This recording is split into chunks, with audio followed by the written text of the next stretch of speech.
Adam Christensen, Chief Marketing Officer at Notified, talks to host Doug Simon on PR's Top Pros Talk. Adam, from your experience in PR and communications, you've had a chance to see how budget allocations have evolved. What are some of the perspectives that you can share? Yeah, it's been interesting to be able to start in PR and then move over into marketing and look at how budget is treated differently. And now at Notified, looking at it again from another angle of how budgets on the client side are allocated. It's interesting because I think over the last 20 plus-ish years, they really haven't changed that much on the communication side. That budget has stayed roughly the same, I would say, as a percentage of the overall corporate cost allocation. But that's not the case with marketing. That marketing budget has gone up significantly as an overall percentage of revenue, as a percentage of the overall cost. And so it's interesting to see, the complexity for a communications professional hasn't gotten less. In fact, I would say it's gotten a lot higher. But the budget is roughly the same. The teams are roughly the same. And I think that creates a challenge for the storyteller, for the PR person, because they're really dealing with the similar scope and a similar budget than they always had.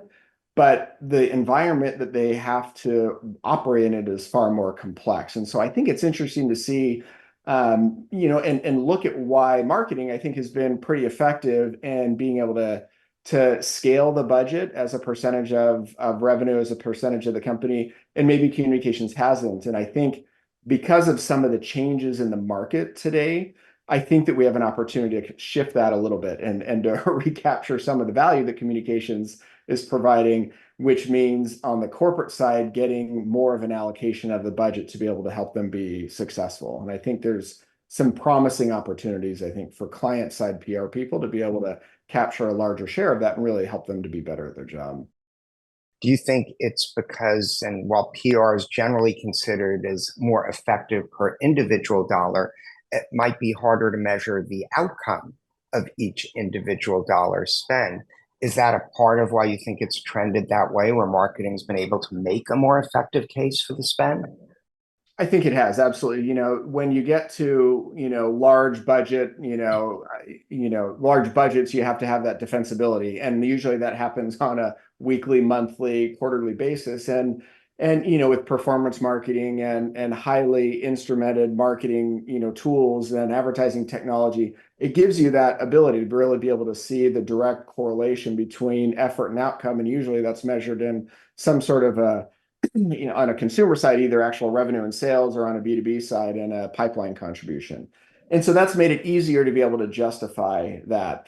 I think what communications maybe missed a little bit was, at the beginning of social media, for example, back in the mid 2000s, really that was the domain of the PR professionals in managing that. And then as the platforms moved their platforms, to be very much advertising driven platforms, we didn't evolve fast enough. And we didn't evolve and try and really help to understand the role that we play in earning media and in shaping and driving conversation, and how that can translate into the paid aspect of social. And I think that's just one example. I would say the same thing with media, with digital advertising and others is, because you can show that return, I think that it's been easier for marketing to justify that increase. I think things are turning a little bit because those returns on the marketing side are harder and harder to come by. The trends are very much of lower yields and lower and higher cost per acquisition. And I think some of the things and the factors for that are the overall challenges that communications and everyone else is facing, which is a really distributed environment, and where are people spending their time, where are the eyeballs, what's shaping their opinion. I think that opens a window for PR professionals because that's what we're great at. We're great at being able to understand how to shape a stakeholder's impression, how to shape their, and influence their perception of a brand and of a company. And as it starts to evolve back to that, we need to redefine the scope of PR to be shaping influence at large and not just through direct media relations and some other narrow aspects. Yeah, and we see that, an earn first mentality as an approach to content has become even more important than the paid aspect, because you can't just shove it in front of everyone and know it'll be there, but will it be effective? versus PR has been in a much better position. I know for our team, when we're actually having to come up with story ideas that media will book, that's a different level of thinking and expertise and relatability that's required. So do you think PR is more of a chance bringing that mindset to what has previously been a paid environment to maybe move it back from marketing to communications?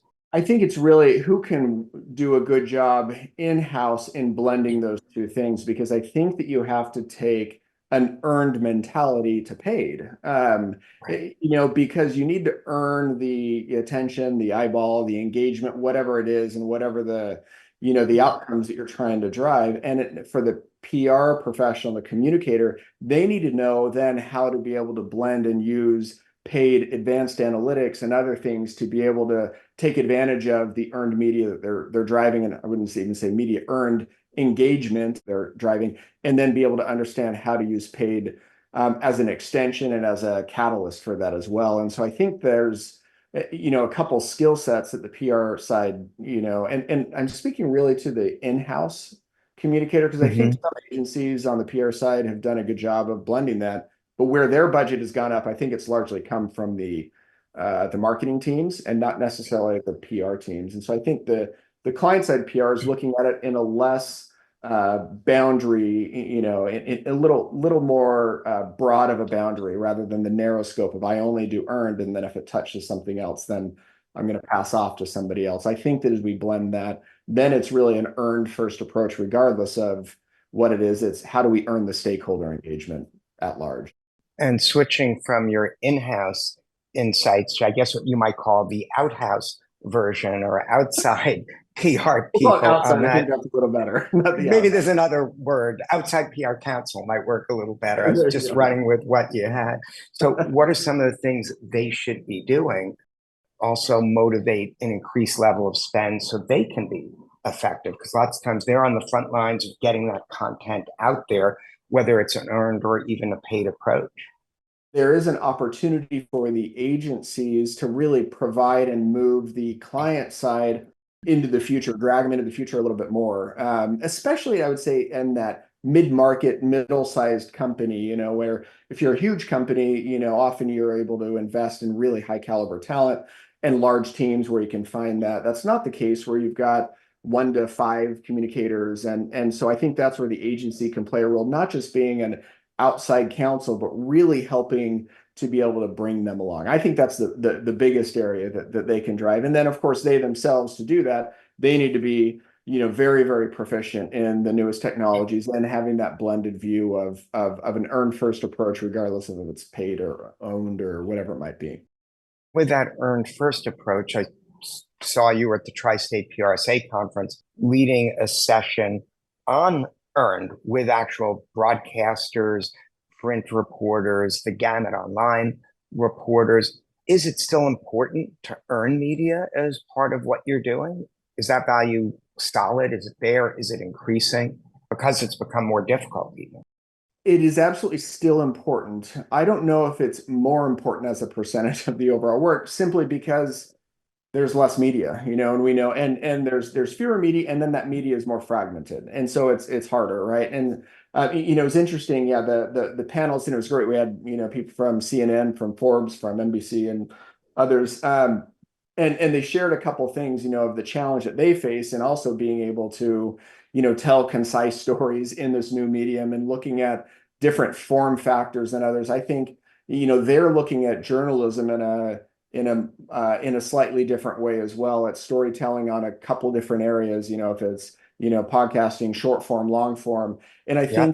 think in that regard, it's just as important for PR pros to be able to understand how to engage those PR professionals. But I think that as a percentage of the PR team's need and focus has gotten smaller, but it Right. absolutely is a critical central kernel to what they need to do, because as we're trying to shape a story, it still matters a great deal what mainline media is going to say, even if there's constant challenges on trust in media and others. The reality is that can still be a very, very powerful thing. And if we bridge what we talked about before, it can be more powerful because it brings it the opportunity to have that earned coverage and then extend it through broader campaigns and programs too, outside of just the audience of maybe what, a single, publication or news outlet might be. What was interesting in that panel was, we had some reporters who said, that broadcast reporter who said she's never been pitched. 12 years NBC on air is Checky from NBC. She's never been pitched, right? And so I think also PR people can, we can look at, we're all going after, Nicole from CNN gets pitched every single day. Checky never gets pitched in 12 years. So I think there's an opportunity for us to also look at the long tail of media, and there's a lot of opportunities there too. Yeah, and we also see local TV news is the most trusted compared to others as well. But touching on when you referenced the distrust, clearly there's a distrust increase in American society as a whole and probably globally as well. Is that an opportunity for PR people to maybe try and help their clients regain that trust? How can they go about doing that? Because I would guess, while marketing and PR are not the most trusted areas in the US in terms of business practice, there's a value to be placed there. Can PR take a leading role there?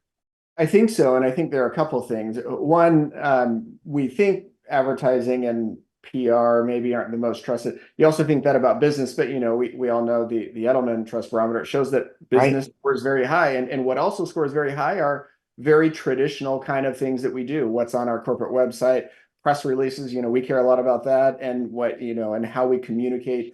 So there are a lot of things that maybe we have termed as being sort of traditional that actually have kind of come around full circle into their value that they provide.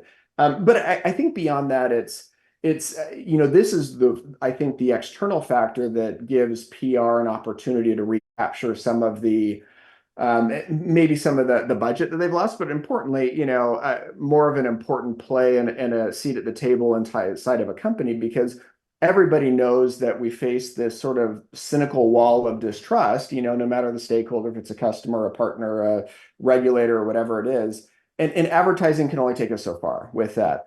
But what's core to us, core to a PR professional and a communicator, is understanding how to build that relationship over time. So I do think there's a really critical role in that, and being able to really demonstrate how increasing trust has a material impact and confidence and material impact on the business. And I think it's some of the things that we've always known, but communicators should and could really do. I think the big thing is, really being visible early and often. I think as we look at the last couple of years of, misinformation and others, one of the best inoculations against misinformation is an earlier engagement, contact, exposure, I guess is the right analogy to use, to information early on, right? Well, I heard so-and-so from this company 6 months ago, they said something. I believe that, and that sits and resonates, with you for a while. So I think that early visibility often, I think, you mentioned local news is important because there's something that's even more familiar with it. So building human familiarity with the stakeholders and the audiences is really critical. If that's in social, if it's in broadcast, if it's on websites, having not just CEOs, but other people, real humans like you and I, out speaking with other humans, that's also inoculation against misinformation. I think those are the investments that need to be made early on, so that when the inevitable challenge comes of maybe possible, confusing news, if it's misinformation, or if it's just, something that is true, you have that, wealth of trust already built and a familiarity to inoculate against the possible misinformation. I was going to just say, thanking you for helping me transform from being in the outhouse to now I'm a real person. So I view that as progress in our industry. You wanted to add a final point? With artificial intelligence, I think that gives PR people a more accessible way to do large data analysis. And in this area where you can identify where mistrust, distrust, and challenges are happening in lots of different areas. And then the ability to then create, rapidly engage in a way that's totally different. I think that that's an opportunity if PR can really accelerate that. So I think the artificial intelligence opportunity is uniquely positive for PR professionals, because I think it's an ability for them to regain maybe a little bit of the control that we've lost as everything has gotten more distributed, those gives us really good, tools to be able to understand large amounts of data, to understand message dynamics of it, and then to be able to rapidly engage. So Thanks for such an interesting conversation. I appreciate it. thank you so much. Really appreciate it. Appreciate all you do.